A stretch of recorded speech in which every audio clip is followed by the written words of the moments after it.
Progressive presents Forced Metaphors about bundling your home and auto. In sports, 3 goals is a hat trick. And when you bundle your home and auto with Progressive, you get a hat trick of great savings and round-the-clock protection. So you might be thinking, wait, that's 2 things. A hat trick is 3. But in this metaphor, great savings counts as 2 goals, and so does round-the-clock protection. So it's like 4 goals, and that's more than 3. It's basic math. Forced Metaphors. Presented by Progressive. Bundle and protect today. Progressive Casualty Insurance Company and affiliates. Discount not available in all states or situations. This episode is brought to you by Verizon. Get a Verizon Business Unlimited plan from the network businesses rely on. Hey, Monica, with 5G Ultra Wideband in many more cities, you get up to 10 times the speed at no extra cost. Hello, downloads in no time. Plus, unlimited premium data and hotspot data to keep the signal flowing and your teams going. Come in or book an appointment with a Verizon business expert to find the right plan for your team. 5G Ultra Wideband available in over 1,700 cities with Business Unlimited Pro 2.0 smartphone plan. Speed comparison is to median Verizon 4G LTE speeds. Download speeds may vary depending upon network and coverage conditions and content optimization for 5G Ultra Wideband.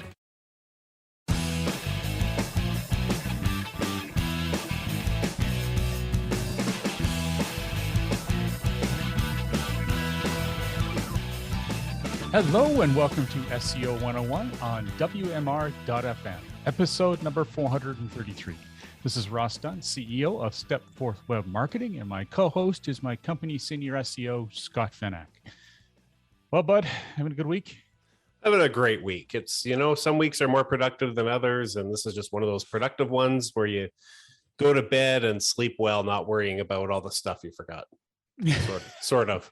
Not exactly, but better than some. Must be good. I've always worrying about stuff I'm forgetting. There's too many things I need to do, but I know you're being run off your feet and you're doing a great job. So thank you. I do the best I can. And then the stuff I forget, I just hope you don't find out. Yeah, exactly. On that note, let's jump into it's SEO news. I'm not sure it's non-SEO news. Anyway, yeah. Why don't you take it away? Yeah, I put it as non because it's about Yoast, and then no, it is a bit more SEO, but I guess the listeners can be the judge. So I guess what's happening now is Yoast will be adopting the IndexNow protocol. What's that, you ask? Well, we've talked about it a few times, but not in great detail. But in its simplest form, IndexNow is a simple ping so that search engines know that a URL and its content has been added, updated, or deleted, allowing search engines to quickly reflect this change in the search results. So it's just a really simple, fast way to tell search engines something's different. And currently Bing is involved heavily.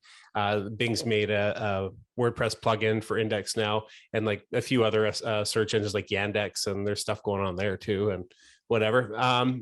But it is being more widely adapted, or it probably will be. And originally Yoast said they will not be doing it. There's no need for it. He saw no value in it, figuring that XML sitemap solved the problem for URL discovery, which may be largely true. Yeah, it essentially is true, but maybe IndexNow just does it better. I guess we'll really have to wait and see for sure. To start off, it will only be implemented into the premium version, the paid version of the Yoast WordPress plugin, although he does note that depending on how things go, it may be made available in the free versions as well. He had noted that 2 of the main reasons that they've decided to implement IndexNow with the plugin is that they had heard that some other search engines and systems were implementing it. So I don't know what search engines those are, but perhaps there's a bit of Google happening in there somewhere. I don't know. And also it's been changed how it works so that now they only have to ping one endpoint. So I guess, that doesn't really matter to me or any users, but I guess the fundamentals of the technology is just simpler now. So it's more attractive to people like Yoast to develop integration into their plugins. So Google is testing IndexNow, but yeah, it's not rolled out as far as I can tell. It's, Bing and Yandex are using it, and DuckDuckGo. Yeah. Some game changers there.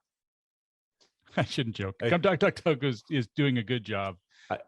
They're slowly taking market share, maybe snail pace, but it's pretty hard to take anything from Google. I should be honest. I think the only time I use DuckDuckGo is when we're recording this podcast and I have to look at something while we're recording. I think that's the only time I ever use it. So, but maybe that'll change someday. I don't know at what point I guess it would have to be, well, Bing is pretty borderline in terms of we should look at it and probably pay attention to it. And they're what, 14%? What are they at? Or 20? I don't even think it's that high anymore. I haven't checked it in a long time. Last time I checked, I think they were under 10%, but that was a while ago now. Oh, how fast can you search? 2.47% of the worldwide. Wow. Google has 92% worldwide. 92. That's I think it was somewhere around 90, but that's higher than I thought. That's insanity. Maybe we should check that more often, although maybe you got a good business win. Like holy cow. Anyway, I didn't know it was that high. I thought it was in the 80 percentile. I didn't realize. I mean, I know some countries it's 90. I didn't realize it was that worldwide though. Obviously, Russia, no. Yeah, exactly right. Google, and China, I don't think so. I think Baidu is the king there. But it's still got to be, I would think. But again, I haven't checked. Yeah, things are always moving. All right, now the Google May 2022 core update, shockingly, is not done yet. Not that shocking, actually. It never seems to happen as quickly as they make it out to be. And, it always seems to hit hard and somewhat fast, but not on the tail end. So far, even Danny Sullivan said it's still underway. Don't panic. It's just still happening. And on the panic note, we'll say it again and always say it. Do not get worried about any changes.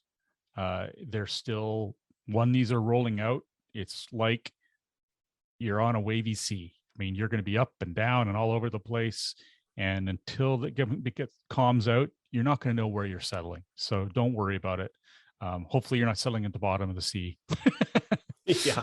To take that further away. I don't know how you'd say higher, but anyway, that's where that metaphor starts to fall apart. I thought it was rock solid myself. I didn't see any problem. In any case, it's just hang tight. Nothing else to really say about that. There are some more information about Google's core updates, so we'll add to our show notes from the Search Engine Roundtable article. Good old Barry again. And we're hoping that things solidify for everyone in a good way. We know that local has been quite the ride for many of our clients. That's not unheard of, though, especially in local, because Google's always messing with that algorithm because it needs so much work. And some of them are already stabilizing into more positive positions or where they were before. So we'll see how that pans out and respond to it as necessary. Another piece is that Google is adding learning video rich results. So what does this mean? It's the way the title sort of sounds odd, but these are, it's a schema that you can add to video. It's a markup, whatever you want to call it, that is specifically for searches related to academic learning content. And I'll quote them here: learning video markup, which is what they're calling, is intended to give more visibility into the educational contents of the video. The markup can hold information about the various concepts and skills taught in the video, unquote. In addition to learning video markup, you must add the video object tag, which is required and recommended in the properties. I don't know anything about that yet, but we have a link there for anyone who wants to learn more about that. We don't currently have, do we? I don't think we currently have any learning related clients right now. No, at the moment, I don't think we do. No. Good. And I forget. If we do, I hope they're not listening right now, because that's embarrassing. I'm actually looking at my client list right now to make sure I haven't screwed up. And no, we do not have any educational clients at this point in time. Yeah. I knew that was true, past, but so I need to be sure. we absolutely have. Yeah. Yeah. Now, a few other notes about this, and I should know. I can't show it to you on the show here, but they have an example of this on Search Engine Land, and of what it's going to look like in search results. There's no proof in the wild that this is happening yet, but they showed an example, and it does look pretty slick. And it'll allow you to jump right to the component of the video to learn what you need to learn, which is part of what Google already does. But in this case, it allows you to provide that information yourself and set it up yourself, which is always preferable because then you can control things slightly. I'm sure they only take it as a suggestion, though, and will probably remove any kind of branding you put in there just for fun. Anyway, a few more tips here. Video must be publicly available to watch without a subscription. It must be a minimum of 30 seconds long, and that's the total video duration. The markup must be added to a page where users can watch the video, actually watch the video. It's a bad user experience to point users to a page where they can't watch the video. I love that they have to say this. It seems so logical, right? But buggers out there who are going to do that, right? Instead of like, oh, sorry, no, you have to click this to do this, or tweet here before you can access it, or whatever. Or scroll down to the bottom of our page and find where we said click here and click that. Yeah, if you can. I've had interstitials popping up as you're going. Yeah. Oh, I've seen everything. Anyway, there's more technical details that can be found, and there's a link to that as well. Search Engine Land is the source of this article, and we'll have it in our show notes as well. And I wanted to leave you this one. This is a beauty. Tell us. Yep, I will talk about Yep. So have you heard about Yep yet? I can't even talk. I'm tripping over my Yeps. Ahrefs has revealed its new search engine. Yep. Did you figure it was going to be called that? I tried to give it away. YEP.com, spelt as it sounds. I guess they first announced this back in 2019, and I completely missed that or forgot or something because I don't remember that. It was like passing a small town. Boop. Yeah, like Spuzum. Remember Spuzum? Yep. Used to talk about that. No, there's probably like one person out of millions that'll listen to this that will know what Spuzum is, but you can Google that. They have a huge focus on privacy. So there's no collection of personal information. No search history will ever be stored anywhere. Let's see if that changes. They say that now, but if it works, maybe that'll change. The data, the only personal is kind of a loose word, data that they will use are the keywords you search for, obviously, your language preference, and they pull that from your browser settings, and your approximate geographical area based on IP, so your region or city. Really, I think you kind of need that stuff these days, or your search results aren't going to be very good.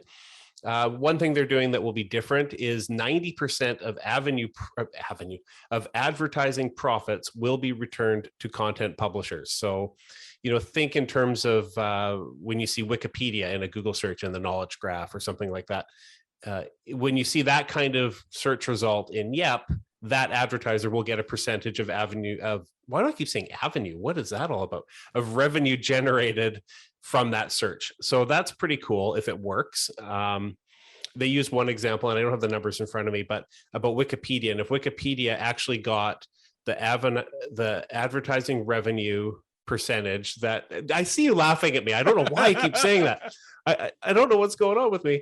That's all right. If they actually receive that stroke, it's okay. I can see you're not trembling. Maybe I am having a stroke. I don't know. They're receiving that revenue. Wikipedia could stand to see like $6 billion a year come back to them from Google, just looking at percentages as a comparison. So potentially there's a lot of money there that could go back to their content publishers. So if that works, that could be potentially huge. Sounds like a nightmare to me. Oh, I don't know how they're going to manage that, and how you probably have to register as a content provider. And I don't know the ins and outs of making that happen, but I guess they better have it like you take it or leave it kind of thing, because otherwise people will complain and argue, and it could be a complete nightmare. But yeah. I think the trick here is they need a gimmick. They need something to set themselves apart from Google if they want a chance at beating Google, and I think that's what they want to do. I read that their end goal is to attract a larger company, for example, Microsoft, and they say Microsoft, to essentially buy them out and incorporate them as part of their platform. Now, I feel like that's a bad idea, because has Bing ever acquired something for search and made it better? I don't know. I think Bing used to have a pretty huge, we just talked about this. They used to have a huge percentage of market share, and now they're down to, what did you say, 3% or something? It's like, anyway. It's pathetic. Yeah. I guess it's, worldwide anyway. Yeah, Ahrefs could make some money though, I guess, in the sale. So if you currently see in your log files on that Ahrefs bot, soon that will be replaced with a Yep bot. So I just like saying Yep bot. That sounds fun. I'm getting that. Yeah, I know, it's good. Yep. Ahrefs is currently actually the second most active crawler on the web, with 8 billion pages crawled every 24 hours, that's kind of cool. Second only to Google. I had no idea their bot was that active. And we just talked a little bit about IndexNow, and yes, Yep does have plans to participate in IndexNow. So I'm not going to say it anymore. I'm just going to say this new Ahrefs website. That's how I'm going to call it. Yes. They will be participating in IndexNow as well, if you cared. I didn't know that, and then I found it last minute. I thought, well, that kind of ties in nicely. So there you go. Give yep.com a try, and then you can forget about it, I guess. I don't know. We'll see what happens. I looked at it a couple times and did some searches, and I feel like I know, the results are questionable in some cases, but also it doesn't excite me. And I don't know what they should do to the GUI to make it exciting and make me want to use it. I really don't know, but what they've done doesn't do it for me. It doesn't. Can you imagine how many patents they have to be careful not to mess with? Crazy amount, I'm sure. A nightmare. Yeah. Well, if you look at even just the way they lay out the search results, it's like Google, with the title link and they've got site links, and it just looks the same. And I get why it looks the same. It's like a proven format, but I don't know, do something a little bit different, mix it up. I don't know what, but stand out. Okay, Ross? Yep. So let's say yep. Yeah. What were those guys? Was it the Muppet Show? And there was like the guys were yep. Yeah, exactly. What was that? Anyways, it's not going to be overused at all, I'm sure. No, not at all. So just out of curiosity, I got some more Bing statistics, because why not? Apparently Bing gets more than 1 billion visits each month. Okay. It's second largest search engine worldwide with 2.47% market share. This is from backlinko.com. Microsoft still generated $8.5 billion in search for advertising revenue from Bing. That's nuts. Like, that's a lot of money for 2% or whatever it is, 3%. No, just think, like, it's staggering. I can't believe it. It's available in 105 languages in 238 countries. This part I don't quite understand. I think there's more to unpack here, but it says it has a market share of 38.46% among US console users. I think that must be cars and stuff, maybe. What about like Xbox? Can you search on your Xbox? Maybe, yeah. I guess that would be console. So it'd be Xbox. That makes sense. Why is it only 38.46%? It should be higher. That's not a good indicator. Can you put Chrome on an Xbox with Google search? Probably. I don't have an Xbox, so I don't know. Yeah. Apparently, it's grown though since 2019. So, in the desktop search engine market, Bing has a global market share of 6.15%. Bing's share of the desktop search market has grown 26.8% since 2019, increasing from 4.85%. So they're growing, and they're not hurting financially. Holy smokes. They're doing all right for just a young startup. I mean, wait, Bing, right? Oh, sorry. I kind of forgot they've been around since like 1970. I'll never, what is it? How did I do this? I'll never forget when I went to their Bing launch in Seattle, God knows how many years ago.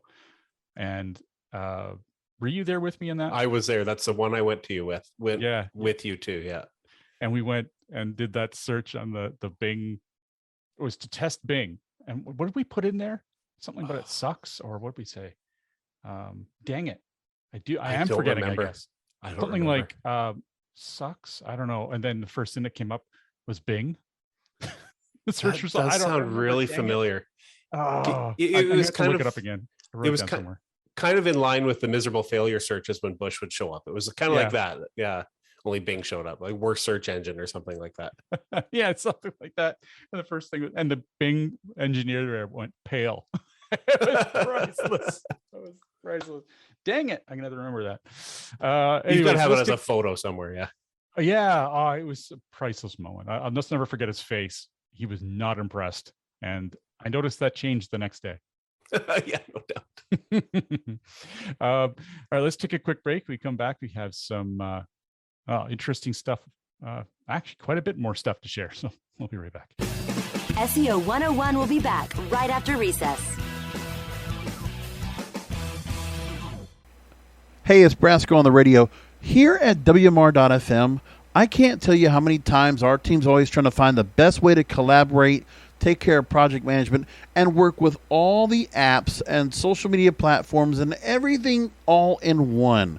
And then came Zapier, Zapier.com, Zapier. Let me tell you about it. Zapier helps marketers make the most out of all the technology you use, and you use a lot just like we do. All your apps, routine tasks, your workflow, everything's converted with less chaos, all in one place. So I signed up at Zapier.com. It showed me basically every platform out there that I could go and choose from that I needed help with to go ahead and connect and organize. So everything Google Drive, Slack, then I have people using Skype, I have people using Facebook or Instagram or LinkedIn. We like using automation and to have all the Google Sheets and Gmail all set together in one place. I love the idea of having this all together so I can go ahead and make life easier, because once I can get through my workload and put it all in one place like Zapier, then I can finish my day earlier. So you need to see for yourself why teams at Airtable, Dropbox, HubSpot, Zendesk, and thousands of other companies use Zapier every day to automate their businesses. You could try Zapier for free today like I did. Go to the website, zapier.com/SEO101. That's ZAPIER/SEO101. This episode is brought to you by Verizon. Get a Verizon Business Unlimited plan from the network businesses rely on. Hey, Monica, with 5G Ultra Wideband in many more cities, you get up to 10 times the speed at no extra cost. Hello, downloads in no time. Plus, unlimited premium data and hotspot data to keep the signal flowing and your teams going. Come in or book an appointment with a Verizon business expert to find the right plan for your team. 5G Ultra Wideband available in over 1,700 cities with Business Unlimited Pro 2.0 smartphone plan. Speed comparison is to median Verizon 4G LTE speeds. Download speeds may vary depending upon network and coverage conditions and content optimization for 5G Ultra Wideband. Welcome back to SEO 101 on WMR.FM, hosted by myself, Ross Dunn, CEO of Stepforth Web Marketing, and my company senior SEO, Scott Van Ack. All right, so we've discussed it, and we've gotten into some Bing. And now we're talking about Google's title algorithm. This is really kind of boring, but it is notable, and that is that if you have a title tag on your page, but your page, and it doesn't accurately match the language of the page, Google will change the title to match it. I think that's the gist of it, right? That's the gist of it. Yep. Yeah, so I'll read what you wrote here. For titles that are not written in the language or script predominantly featured on a page, Google will attempt to change the title to match the language used. Much nicer way of putting it. We all know, if you've been listening to the show, if you've been in SEO for a while, you know that Google just takes everything as a suggestion, even our rights. So they just go and they will change the title. If they think it doesn't look great, they'll change the description if it doesn't look great. All the stuff within search results. So they call it the link title, or title link, sorry. Gosh, they love making these names. That was 2021 when they made that up, and I forgot all about it. Yep. Next up, and this gave me a kick. Sherry Thoreau wrote something on Search Engine Land, common questions and answers about SEO certification from Google. Now, I remember we talked about this a while ago. I've got a chuckle when we heard that Google was going to do SEO certification. The ending of this surprised me a bit, though. First of all, I love that when SEOs looked into this a little further, I had to admit I didn't even bother, but when they did, they noticed that one of Google's instructors were teaching nonsense about keyword density. That is so dated. It's shocking. I mean, even then I was scorned from it, but I talked keyword density back in 97 to 2000 and still used it, frankly, then. It worked great for us, but whatever. The point of the matter is it's ancient history. There's no way anyone should be mentioning that. So that's just an indicator of the quality of that course. Be very careful to put much weight on it or whatever. And that the certification, if you get it or anyone gets it, it's not the same as experience. Just like a person who just gets out of school with a degree does not mean they're going to be good at their job when they start it. Absolutely not. It's experience. That's more than half the game. And the ending that surprised me is that Sherry actually said she would take it. She would actually do the course. She plans on doing it. Yes, for the credibility. I kind of shudder at the thought, but I guess that makes sense. People will be looking for it. They want to see people who are Google qualified. And I guess those that don't know better will start using it as a qualifier when they're choosing a company. Damn it. Anyway, she also wants to do it to evaluate the course. But I think that all in all, I guess, Scott, you and I will give it a shot. This kind of makes me cringe. It's, I got to say, I am curious if there's anything in that course to learn that would help us. Anything that we don't already know. As soon as you mentioned keyword density, I'm like, oh, well, why would I even give it the time of day? Because are we going to learn about meta keywords and, what else are we going to learn about? But, like she says, if it adds a bit of credibility, you can say you did it. If people care about that, if potential clients care about it, then you land the business, and it's not like you have to do SEO the exact way you learn in the course. And maybe you learn something. Yeah. I do miss keyword density. Remember, you just like run the site through a GRKDA. GRKDA. I still have it somewhere. I think I've got it. I've got it zipped in a backup drive or something. It was awesome. And it was like, I think it was 7% keyword density and you're golden. Yeah. He was just like, that was it. It was like 6.5 at one point. Yeah. Oh yeah. It was just, it's like yesterday. You hit that percentage, you're number one. And for those that don't know what the hell we're talking about, it was the concept of how many times should the keyword that you want to be ranked for show up on a page, in comparison to the rest of the text on the page. It's really just a fancy way of saying, I want to make sure this keyword appears a few times on the page. And at the time we decided, well, you know what? And it was great for teaching. I loved it for training you guys. It was awesome. Just make sure everything's at this percentage. Woohoo. Yeah. And I could move on. And it did work. It worked fantastic. We had great results. I remember going to this place where Web Mama was talking.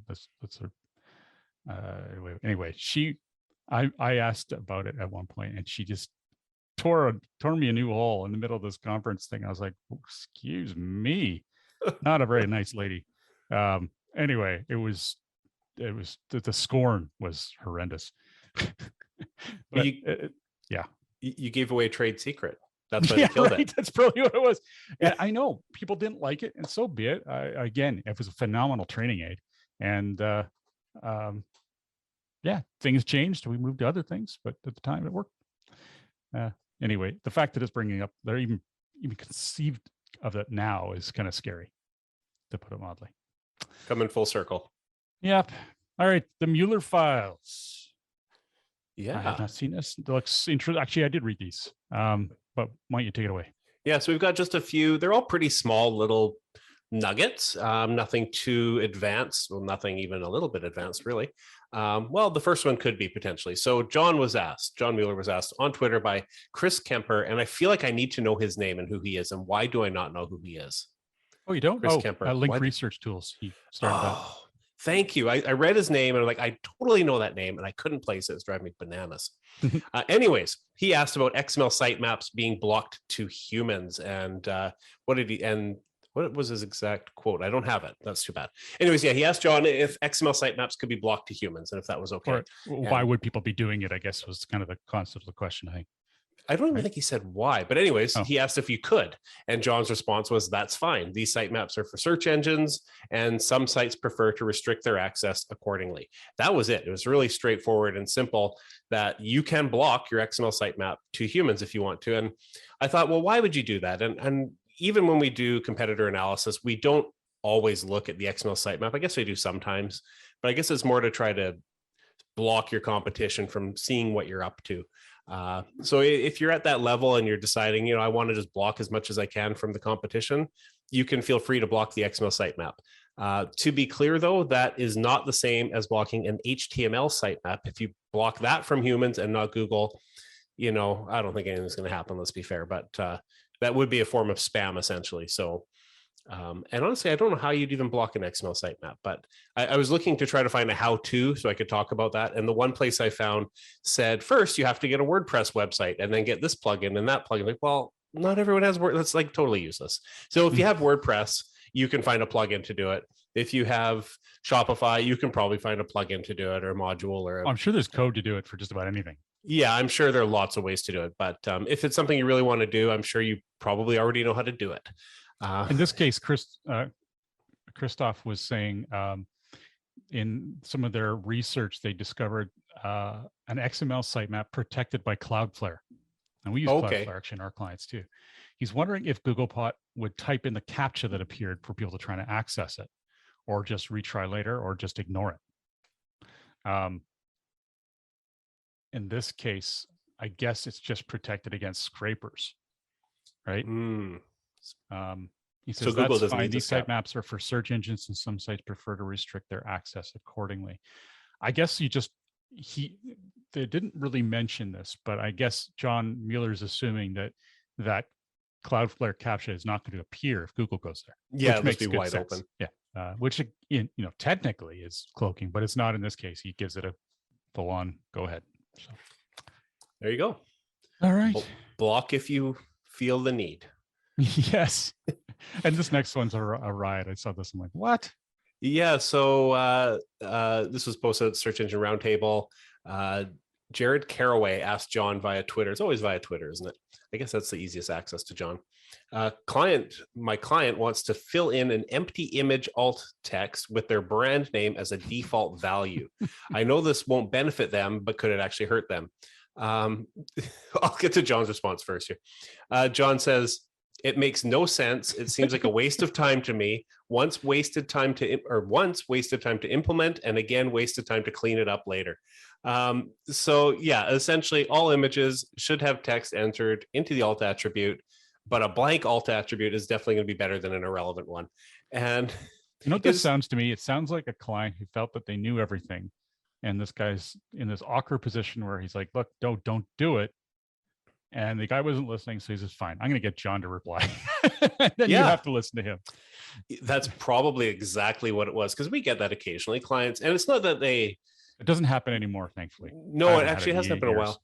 And it's not always that they're cocky about it. They think that this is the way things go. And then they question something that we suggest because, keyword density mattered 22 years ago, and now they think it still does, and it could be something like that. And they figured that because they're Google certified.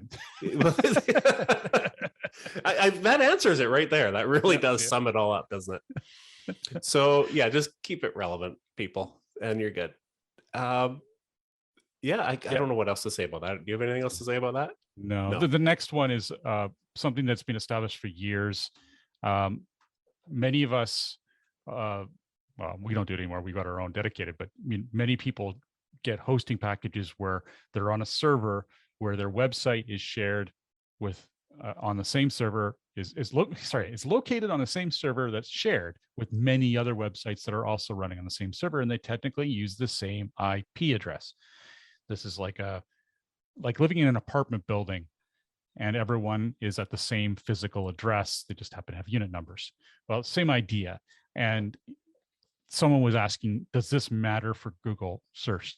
Should I have my own dedicated IP? Will I get any trouble? And John said, no. Many sites share IP addresses. We don't care, essentially. And, I remember back in the day, we used to, just to eliminate any problems, we said, get your own dedicated IP address. And this was when we're talking big companies that were having issues or whatever it was that was going on. And that was the sound policy then. And nowadays, the web has grown so much that thankfully that's not an issue anymore. Even if someone was spamming the crap on out of everything on that server under that same IP address, it wouldn't be applied to everyone underneath it.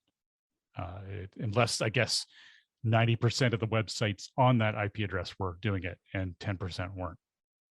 Then I wouldn't want to be that 10%. It definitely, we used to have that whole bad neighborhood component whenever we do website audits. I mean, it's been a long time since we've looked at that stuff. And and I think there was some consensus that, those bad neighborhoods were a problem, but this goes back a long time. I mean, I haven't seen anyone talk about shared IPs as an SEO problem in, I don't even know, a decade or more, like a long time. Yeah, the only time bad neighborhoods would perhaps still appear is in that rare instance I just mentioned, but I would say that's even unlikely. but it would appear if you're talking about your link profile. If you're getting a ton of links from quote unquote neighborhoods for websites that are in bad areas that have bad reputations, and a lot of them, and they're overwhelming the number of good ones you have, then that's not a good thing. So that's the one area that I would still consider it, right off the top of my head anyway. There may be some others, but that seems like a pretty obvious issue that still exists. All right, well, that's a good show. I think we covered a lot there. So on behalf of myself, Ross Dunn, CEO of Stepforth Web Marketing, and my company's senior SEO, Scott Van Ack, thanks for joining us today. If you have any questions you'd like to share with us, please feel free to post them on our Facebook group, easily found by searching SEO 101 Podcast on Facebook. Have a great week, and remember to tune into future episodes, which air twice a month on WMR.fm. Great. Thanks, everybody, for listening.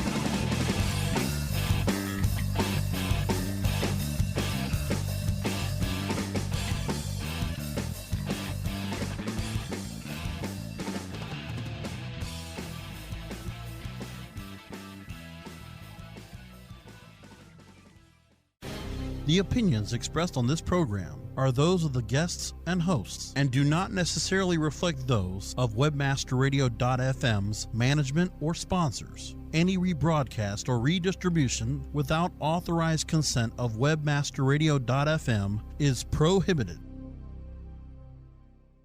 I'm your voice of confidence. We're starting a business, and it's going to be awesome and successful, and everyone will love it. Well, I'm your voice of self-doubt, and I don't think so. We've got amazing ideas, awesome plans, and everything will be great. What about all the paperwork? No problem. I've got LegalZoom.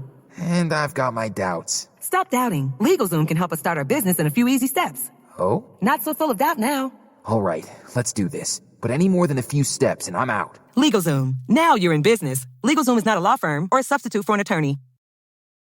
My name is Preston James. I've been a stock and options trader for 23 years. I used to be an active swing trader, but that all changed once I discovered my MoneyPress weekly paycheck method. These days, I'm a passive trader hauling in more cash while being able to sleep at night than I ever dreamed possible. I'm passionate about the market and I like to keep it simple. My methods are changing thousands of lives and I'm confident it can change yours. But let the proof do the talking by going to paycheckproof.com. That's paycheckproof.com. You'll see a 7-minute video revealing how my MoneyPress method grew a $54,000 account to $174,000 in less than 9 months. That works out to 5.8% per week. You'll see the proof right inside my real brokerage account. This isn't about overnight riches, but once you discover this for yourself, you can start on this same path overnight. You're 7 minutes away from changing everything you thought you knew about trading and investing. Go to paycheckproof.com. That's paycheckproof.com.